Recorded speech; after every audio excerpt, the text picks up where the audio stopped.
Yn y fideo yma, mi wnawn ni ystyried sut i gyfrifo hefo'r rhifau cymysg. A dwi am wneud hynna'n benodol hefo'r ddau rif cymysg yma, 4 a 2 treian, 1 a 5 chweched. A dwi am adio, tynnu, lluosi a rhannu'r ddau rif cymysg yma. Felly gadewch i ni gychwyn drwy drio adio y ddau rif cymysg yma. Nawr, mwyn adio'r rhifau cymysg, dyn ni angen trin y rhifau cyfan a'r ffracsiynau ar wahân. Felly peth gyntaf dwi am wneud yw hollti'r rhifau cymysg yma. Felly y 4 a 2 dreian, byddai sgwennu fel 4 adio 2 dreian. Yna dwi'n adio ymlaen 1 a 5 chweched, felly sgwennu hwnna fel 1 adio 5 chweched. Wedyn dwi am ddod ar rhifau cyfan at ei gilydd, 4 adio 1, a dwi am ddod ar ffracsiynau at ei gilydd, 2 dreian adio 5 chweched. Nawr, hefo'r rhifau cyfan, mae ddigon hawdd gwneud 4 adio 1, mae hynna'n 5. A hefyd dwi angen adio'r ddau ffracsiwn yma.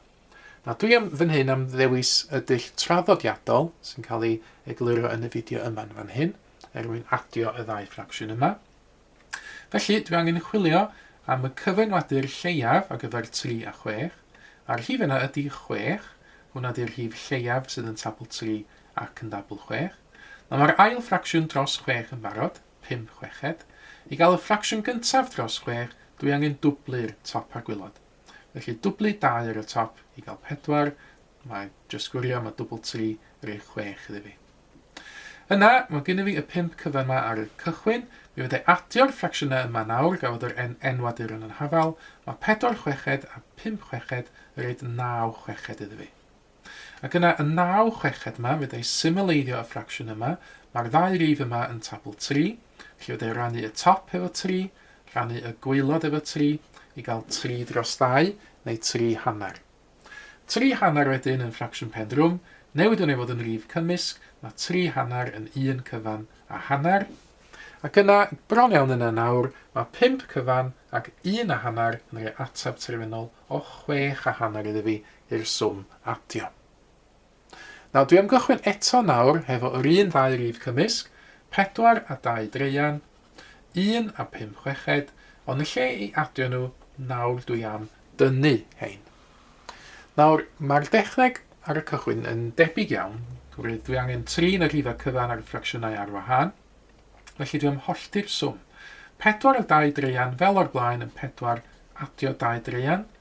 Mae angen cymryd bach o fel yn un, dwi angen tynnu ffwrdd o'r 1 a tynnu ffwrdd y 5 chweched. Felly tynnu 1 a tynnu 5 chweched yn fan hyn. Nesaf, dod ar rhifau cyfan at ei gilydd, 4 tynnu 1, a dod ar ffracsiynau at ei gilydd, adio 2 dreian, tynnu 5 chweched. Mae'r swm hefo'r rhifau cyfan ddigon hawdd i wneud. 4 tynnu 1 yn 3. Eto, mae'r enwadur yn fan hyn yn wahanol, felly dwi angen ffeindio'r cyfenwadur lleiaf fel uchod, mae hwnna'n 6. Ac fel yr uchod, mae y ail ffracsiwn dros 6 yn barod 5 chweched, a dwi angen dwblu'r ffracsiwn yma i gael 4 chweched. Ond tro hyn, swm tynnu di hwn. Felly, mae gen i fel 3 cyfan yn fan hyn.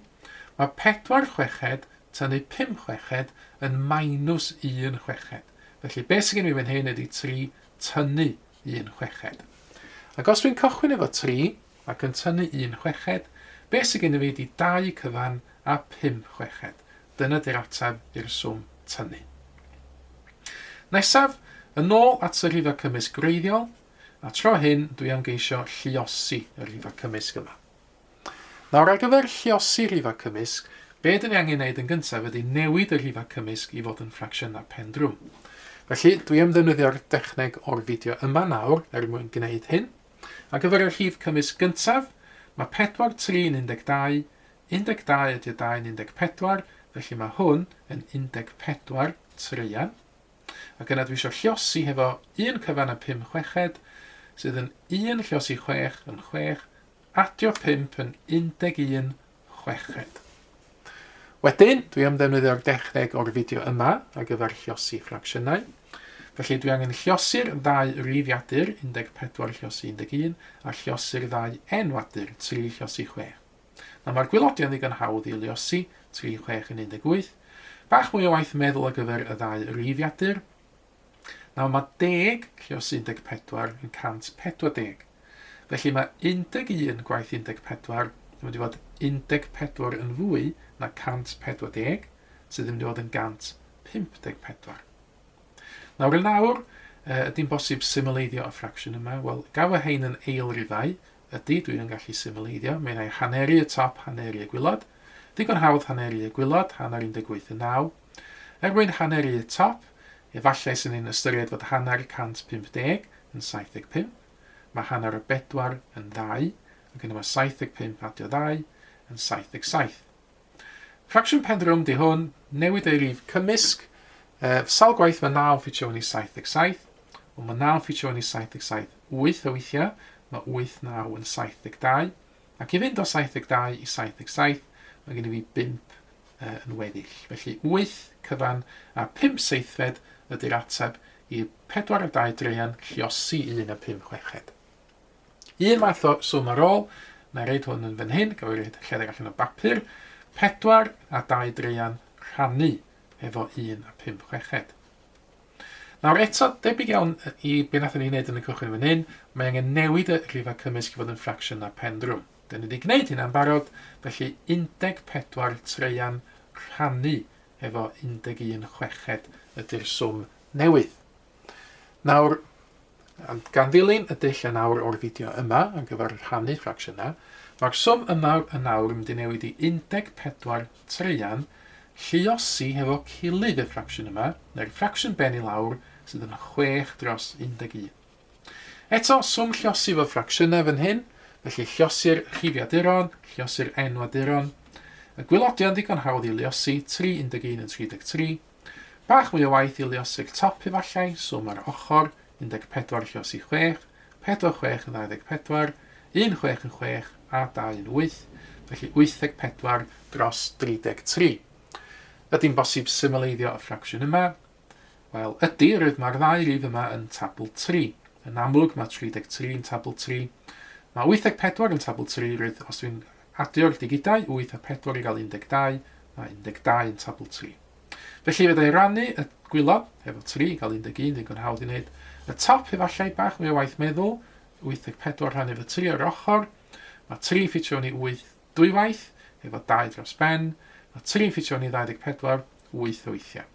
Felly 28 dros 11 ydy'r ffracsiwn pendrwm. Y rhif cymysg, sawl gwaith mae 11 yn ffitio ni 28. Mae ffitio fel dwywaith, 2, 11 yn 22. Ac i fynd o 22 i 28, mae gen i 6 dros ben weddill. Felly 2 cyfan a 6, 1 o'r 10, ydy'r ateb i'r swm rhannu efo'r rhifau cymysg yma. Cyfle nawr, ydych chi gael 2 rhif cymysg eich hun. Ceisiwch adio, tynnu, lluosi ar rhannu y rhifau cymysg yma. Ystynwch ddarn o bapur allan. Ac yna, pan ydych chi wedi cael cynnig ar wneud y symiau, gewch chi gymharu'ch atebion chi efo'r atebion cywir sydd yn nawr yn cael ei dangos ar y sgrin. Mae mwy o fideos adolygu ar gael ar ein sianel YouTube Adolygu Mathemateg. Am y newyddion diweddaraf neu holi cwestiwn, dilynwch ein cyfrif trydar @mathemateg. Neu ewch i'n gwefan www.mathemateg.com am fwy o adnoddau adolygu.